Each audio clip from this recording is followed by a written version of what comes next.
The last time we talked about the five solas of the Reformation, we talked about the doctrine of sola scriptura, the fact that the Bible is our highest source for doctrine and practice.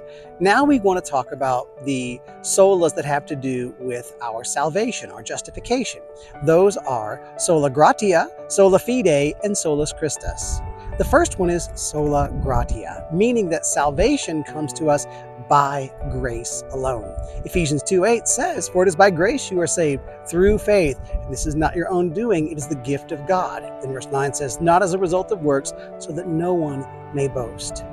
God tells us that when He saves us, when He forgives us, when He pronounces us righteous, it has nothing to do with us. Instead, it is 100% completely by His grace. Grace means that God has given us favor or kindness that we could not earn, that we could never merit. When you think about your salvation, you must think about it in that way.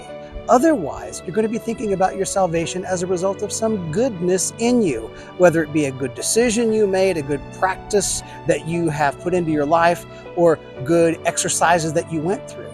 The Bible never presents salvation that way. God does not want us to be able to boast in our salvation. And that means that we have to understand that when we are saved by His grace and His grace alone. This is what gives all the glory to God for our salvation.